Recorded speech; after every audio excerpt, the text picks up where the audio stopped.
Tension building എന്ന് കേട്ടിട്ടുണ്ടോ? അതുള്ളത് കൊണ്ട് മാത്രം സർവൈവ് ചെയ്തു പോയ ഒരു സിനിമയെക്കുറിച്ചാണ് ഇന്ന് പറയാൻ പോകുന്നത്.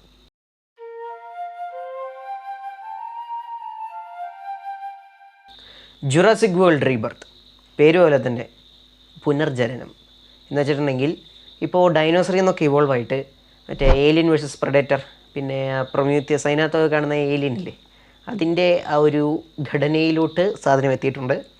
എന്ന് വെച്ചിട്ടുണ്ടെങ്കിൽ ചുരുക്കത്തിൽ പറഞ്ഞാൽ ഡൈനോസർ മാറി ഇപ്പോൾ വേറെ ഏതോ ഒരു ജീവിയായി മാറിയിരിക്കുന്നു. അതുകൊട്ടെ, അതല്ല നമ്മുടെ വിഷയം. ഒരു തരത്തിൽ അതുമാണ് നമ്മുടെ വിഷയം.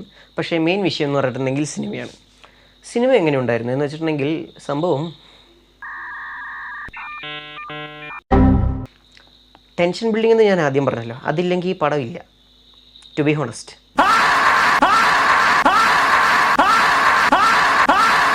പിന്നെ ഉള്ളൊരു കാര്യം എന്ന് വെച്ചിട്ടുണ്ടെങ്കിൽ, നമ്മുടെ പഴയ സിനിമകളിലൊക്കെ ഉള്ള പോലെ തന്നെ ഒരു ഡൈനോസറിന് ഒരു ക്ലൂ, അതായത് ഇങ്ങനൊരു ഡൈനോസർ ഉണ്ട് എന്നുള്ള രീതിയിൽ നമുക്കൊരു പോയിൻ്റ് ഇട്ട് തരും, അല്ലെങ്കിൽ ഒരു ക്ലൂ ഇട്ട് തരും. അത് പിന്നെ ആ ഒരു എന്താ പറയുക, ഒരു ക്യൂരിയോസിറ്റി ഉണ്ടല്ലോ, അതെങ്ങനെ ഉണ്ടാവും കാണാൻ, അതിൻ്റെ ഒരു ഒരു ഒരു വൾഗാരിറ്റി എന്തോരം ഉണ്ടാവും എന്ന് കാണാൻ വേണ്ടിയിട്ടായിരിക്കുമല്ലോ മോസ്റ്റ്ലി. ആ ഒരു കഥയ്ക്കപ്പുറം അതിന് ഏറ്റവും കൂടുതൽ ഇമ്പോർട്ടൻസ് ഉള്ളത് ആ ഒരു കാര്യത്തിന് വേണ്ടിയിട്ടാണ്. അങ്ങനെയുള്ള സാഹചര്യത്തിൽ അതുപോലെ തന്നെ ഇതിലുമുണ്ട്. വലിയ മാറ്റമൊന്നുമില്ല. മാത്രമൊന്നുമല്ലാതെ ചുരുക്കത്തിൽ പറഞ്ഞാൽ കഥയ്ക്കും വലിയ മാറ്റമൊന്നുമില്ല. ബട്ട് സ്റ്റിൽ മേക്കിംഗ് വൈസ് ഒക്കെ നല്ല അടിപൊളിയായിരുന്നു. എനിക്ക് അത്യാവശ്യം ഇഷ്ടപ്പെട്ടു. ഞാൻ 3D ആണ് കണ്ടത്. പക്ഷേ 3Dയിൽ കാണാനും മാത്രമൊന്നുമില്ല, സത്യമായിട്ടും പറയുകയാണ്. 3Dയിൽ കാണാനും മാത്രമൊന്നുമില്ല. ഇനിയിപ്പോൾ എൻ്റെ ഇവിടെയുള്ള തിയേറ്ററിൻ്റെ പ്രശ്നമാണോ എന്ന് എനിക്കറിയാൻ പാടില്ല. ഞാൻ കണ്ടതിൽ വെച്ച് നോക്കുമ്പോൾ 3D എന്ന് പറയാൻ അതിന് ഒന്നുമില്ല. മിനിമം ഈ വന്ന് കടിക്കാനായിട്ട് വരുന്നൊരു സീനൊക്കെ ഉണ്ടാവില്ല ചില ഇതിൽ, അതുപോലത്തെ സീനുകളൊക്കെ ആണെങ്കിൽ, അല്ലെങ്കിൽ കുറച്ചുകൂടി ഇൻറ്റൻസ് ആയിട്ട് ഷെയ്ക്കിങ് വരുന്ന സീനുകളൊക്കെ ഉണ്ടെന്നാണെങ്കിൽ കുറച്ചുകൂടി 3D ഡെപ്ത് കുറച്ചുകൂടി കൂടിയാണ്. പിന്നെ മേക്കിങ്ങിൻ്റെ കാര്യത്തിലോട്ട് വരാൻ നേരത്ത് വേറെ കുറച്ച് കാര്യങ്ങളുള്ളതെന്ന് വെച്ചിട്ടുണ്ടെങ്കിൽ, പല സിമിലാരിറ്റീസ് ഉണ്ടായിരുന്നു ഗൈസ്.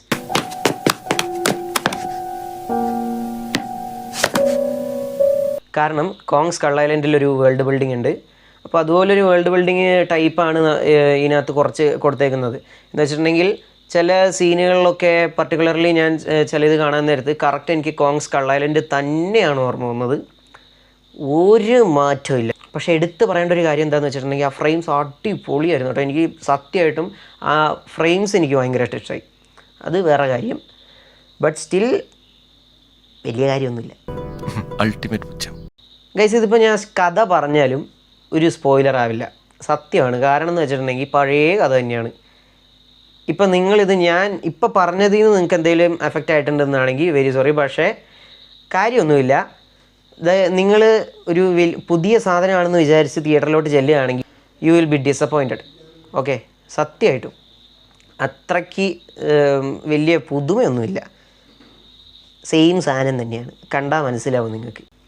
അതുകൊണ്ട് തന്നെ ഇതിനകത്ത് ഡൈനോസറിനെ റിവീൽ ചെയ്യുന്നൊരു സീനുണ്ട്.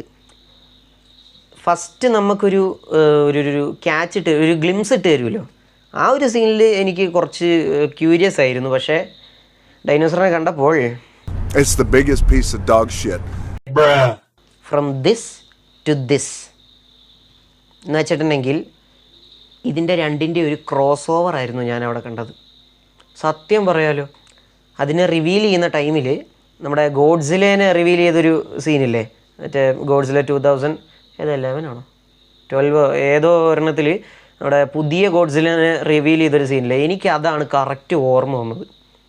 സത്യം പറയാലോ. അപ്പോൾ ടോട്ടലി പറയുകയാണെങ്കിൽ ഡൈനോസർ, പ്രൊമീത്തിയസ് ആൻഡ് ഗോഡ്സില മൂന്നുകൂടി ക്രോസ് ഓവർ. പിന്നെ ഞാൻ നേരത്തെ പറഞ്ഞല്ലോ ഈ ടെൻഷൻ ബിൽഡിങ്ങിനെ പോലെ തന്നെ അതിനകത്തുണ്ടായിരുന്ന ഒരു സംഭവമായിരുന്നു ഡെത്ത്. എന്ന് വെച്ചിട്ടുണ്ടെങ്കിൽ നമ്മുടെ പഴയ സിനിമകളിലൊക്കെ കുറച്ച് പേരെ മരിക്കുകയുള്ളൂ ഈ ടെൻഷൻ ബിൽഡിങ്ങിൻ്റെ ഭാഗമായിട്ട്. നമ്മുടെ മറ്റേ സ്പൈനോസോറസ് ഒരു സിനിമയില്ലായിരുന്നു, അതിനകത്ത് മറ്റേ പൈലറ്റ് മരിക്കും. മറ്റേ ഗണ്ണിൻ്റെ ഈ പൈലറ്റിനായിട്ട് തന്നെ വന്ന് രണ്ടുപേരും അങ്ങോട്ട് മരിക്കും. പിന്നെ വേറെ ആരോ മരിക്കുമല്ലോ. പക്ഷേ ഇതിനകത്ത് അങ്ങനെയല്ല. വണ്ടി ഓടിക്കാൻ വന്നവനും അല്ലാത്തവനും ഉള്ളവനും ഇല്ലാത്തവനും എൻ്റെ പൊന്നോ സകലവനും മരിക്കുക. സത്യമായിട്ടും സത്യം പറഞ്ഞാൽ ഇതിൻ്റെ കഥ പോലെ തന്നെ ഫോർമാറ്റും അതേപടി പഴയതാണ്. എന്ന് വെച്ചിട്ടുണ്ടെങ്കിൽ നമ്മൾ പണ്ടുള്ളതിലൊക്കെ കണ്ടിട്ടുണ്ടാവും, ചില ഡൈനോസേഴ്സിനെ കാണുന്നൊരു സാഹചര്യം ഉണ്ടാവും, പക്ഷേ കാണിക്കില്ല. നല്ല അടിപൊളിയായിട്ടുള്ള നല്ല ബ്യൂട്ടിഫുൾ സീക്വൻസുകൾ ഡൈനോസേഴ്സിനെ വെച്ചിട്ടുള്ളത് കാണിക്കും, അതും ഇതിനകത്തുണ്ട്. പിന്നെ ചില ഡൈനോസേഴ്സിനെ കണ്ടിട്ടുണ്ടെങ്കിൽ ഭയങ്കര പ്രശ്നമാവും, പക്ഷേ വലിയ പ്രശ്നമില്ല. പിന്നെ അവസാനം നമ്മുടെ മെയിൻ ആളെ കാണിക്കും. ഇത് തന്നെ, ഇതാണ് ഡൈനോസേഴ്സിനെ ഫ്രെയിമിൽ കൊണ്ടുവരുന്നതിൻ്റെ ഫോർമാറ്റ്, ഇത് തന്നെയാണ്. അത്രേ ഉള്ളൂ, വേറെ ഒന്നുമില്ല. പിന്നെ ഇതിനകത്ത് ഞാൻ പറയാത്തൊരു കാര്യമുണ്ട്, ഒരു ക്യാരക്ടറിനെ കുറിച്ച്. അത് ഞാൻ എന്തായാലും പറയുന്നില്ല. അതെങ്കിലും നിങ്ങൾ പോയി ഒന്ന് കണ്ട്, തിയേറ്ററിൽ പോകണമെന്ന് ഞാൻ ഉദ്ദേശിക്കുന്നില്ല, വരാൻ OTT അങ്ങനെ റിലീസ് ചെയ്യാൻ നേരത്ത് കണ്ടാലും മതി. അങ്ങനെ കണ്ടിട്ട് നിങ്ങൾ മനസ്സിലാക്കുക. വലിയ കാര്യമൊന്നുമില്ല, പഴയ സംഭവം തന്നെ. നിങ്ങൾക്ക് കാണുമ്പോൾ മനസ്സിലാവും ഞാൻ ആരെക്കുറിച്ചാണ് പറയാത്തത് എന്ന് നിങ്ങൾക്ക് മനസ്സിലാവും. ഇത് തിയേറ്റർ മസ്റ്റ് ആയിട്ടുള്ള ഒരു സിനിമയായിട്ടൊന്നും ഞാൻ പറയുന്നില്ല, but it's still a good movie while it comes in entertainment. Okay, അപ്പോൾ ഒരു എൻ്റർടൈനർ എന്ന രീതിയിലാണെങ്കിൽ ഇത് നല്ലൊരു ചോയ്സാണ്, ബട്ട് പുതുമയൊന്നുമില്ല. Thank U.